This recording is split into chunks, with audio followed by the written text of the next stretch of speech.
Welcome to my channel again. তো দেখো, চলে আসছে নতুন আরেকটা ভিডিও নিয়ে। তো আজকে এই ভিডিওটাতে আমরা আলোচনা করব, সামনেই তোমরা জানো যে 1 ফেব্রুয়ারিতে বাজেট রয়েছে। তো সেই বাজেটে অঙ্গনওয়াড়ি কর্মী এবং আশা কর্মীদের স্যালারি নিয়ে আমরা বিভিন্ন জায়গাতে বিভিন্ন রকমভাবে করে কিন্তু দেখছি যে স্যালারি ইনক্রিজ করতে পারে। দেখো, এগুলোর সত্যি কি তোমাদের বেতন বৃদ্ধি হতে পারে কি না, এটা একটা খুবই গুরুত্বপূর্ণ একটা বিষয়। সেই বিষয়টা আমরা দেখব, এবং এছাড়াও আরও নতুন নতুন অনেকগুলো তথ্য উঠে আসছে, যেমন পার্লামেন্টে এটা নিয়ে ডিসকাশন হয়েছে। তো কী যাবতীয় ডিটেলস এসছে সেটা আমরা ডিটেলস তোমাদের সাথে ভিডিওতে আলোচনা করব। এছাড়াও কেন্দ্রীয় সরকারের দ্বারা নতুন কি কি অঙ্গনওয়াড়ি ডিপার্টমেন্টে চালু হতে চলেছে সেটাও আমরা কিন্তু এই ভিডিওতে আলোচনা করব। কারণ এই যে সামনে যে বাজেটটা রয়েছে সেই বাজেটটা কিন্তু খুবই গুরুত্বপূর্ণ। তো সেই দিক দেখতে গেলে পরে মানে ইলেকশনের পর এটা কিন্তু ফার্স্ট বাজেট, সো ইম্পর্টেন্ট সেই দিক দিয়ে। তো কর্মীদের লাস্ট অনেক বছর ধরেই কোনো রকম বেতন বৃদ্ধি করা হয়নি সরকারের দ্বারা।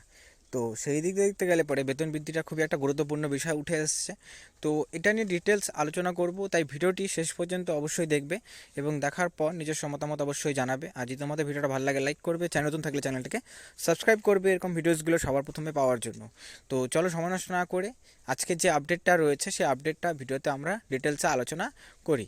তো দেখো, প্রথমত যে বিষয়টা আমাদের সবচেয়ে গুরুত্বপূর্ণ উঠে আসছে সেই বিষয়টা হচ্ছে যে অঙ্গনওয়াড়ি কর্মীদেরকে নিয়ে রিসেন্ট টাইমসে কী কী জিনিস উঠে আসছে। তো দেখো, রিসেন্টলি কিন্তু পার্লামেন্টে আবারও যেহেতু বাজেট সামনে আসছে, তো সেই ক্ষেত্রে আবারও কিন্তু কর্মীদের বেতন বৃদ্ধি নিয়ে তথ্য উঠে আসছে, যেখানে মানুষের দ্বারা নির্বাচিত যে সাংসদরা রয়েছেন তারা কিন্তু এটা নিয়ে কথা উঠিয়েছেন, এবং এটা কিন্তু রিসেন্টলি উঠেছে পার্লামেন্টে, যেখানে বলা হয়েছে যে কর্মীদের বেতনটা বৃদ্ধি করা উচিত। কারণ যেইভাবে করে সময় মনে করো পার হচ্ছে বা যেরকম করে জিনিসপত্র দাম বেড়ে চলেছে, কিন্তু অন্যান্য ডিপার্টমেন্টে বেতন বৃদ্ধি হলে পরেও তোমরা রিসেন্টলি জানো যে কেন্দ্রীয় সরকারের দ্বারা 8th পে কমিশন মানে অষ্টম পে কমিশনকেও কিন্তু এটাকে পাস করা হয়েছে। তো সেক্ষেত্রে সেটা কিন্তু চালু হলে কর্মীদের যেমন বেতনটা বৃদ্ধি করবে, তো সেই দিক দেখতে গেলে পরে অঙ্গনওয়াড়ি কর্মীদের কিন্তু কোনো বেনিফিট তারা পাচ্ছেন না, কারণ তাদেরকে এই পে কমিশনের আন্ডারে আনাই হয়নি।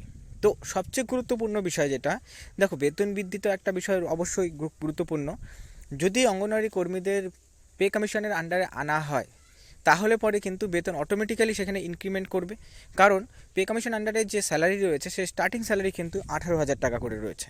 তো এটা কি আদৌ সম্ভব এই নেক্সট বাজেটে? তো দেখো, নেক্সট বাজেটে কিন্তু এটা কার্যকর হওয়ার সম্ভাবনা বলতে গেলে পরে অতটা কিন্তু নেই। ঠিক আছে, এমন না যে শুধুমাত্র এই বাজেট আসবে বলে বাজেটের মধ্যেই তোমাদের বেতন বৃদ্ধি নিয়ে পে কমিশনের আন্ডারে নিয়ে আসা হবে অঙ্গনওয়াড়ি কর্মীদেরকে, সেটা কিন্তু না। ঠিক আছে, কারণ এটা হতেও কিন্তু তোমাদের মিনিমাম একটা টাইম লাগবে। যে মনে করো সঙ্গে সঙ্গেই সরকার কিন্তু এটাকে চালু করবে না, এখন কতদিন সময় লাগবে সেটাই হচ্ছে খুব গুরুত্বপূর্ণ বিষয় দেখার রয়েছে। আর বেসিক্যালি কি এখানে স্যালারি ইনক্রিজ করবে কিনা, দেখো স্যালারি ইনক্রিজ করার কিন্তু চান্সেসটা অবশ্যই রয়েছে। কারণ দেখো, প্রত্যেকবারই কিন্তু বাজেটের মধ্যে অঙ্গনওয়াড়ি কর্মীদের জন্য, আশাকর্মী বা চুক্তিভিত্তিক কর্মীদের জন্য কিছু না কিছু কিন্তু সরকার তরফ থেকে দেওয়া হয়ে থাকে।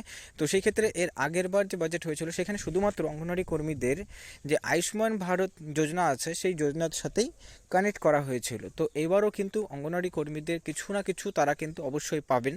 সেই ক্ষেত্রে দেখার রয়েছে যে কী কী জিনিস এখানটাতে অ্যাড হতে পারে। ঠিক আছে, সবচেয়ে গুরুত্বপূর্ণ যেটা স্যালারি, তো স্যালারি ইনক্রিজ হওয়ার চান্সেসটা অবশ্যই রয়েছে, এমন যে না যে একদমই নেই। কারণ লাস্ট 5-6 বছর ধরে কিন্তু কোনো রকমভাবে করে কেন্দ্র সরকারের দ্বারা অঙ্গনওয়াড়ি কর্মীদের বেতন ইনক্রিমেন্ট করা হয়নি, যদিও কিনা বিভিন্ন রাজ্য সরকার তারা কিন্তু বেতন বৃদ্ধি করেছে। পশ্চিমবঙ্গের কথা বললে পরে পশ্চিমবঙ্গ সরকারের তরফ থেকেও কিন্তু যে ইলেকশনসটি ছিল সেই ইলেকশনের আগেও কিন্তু বেতন তারা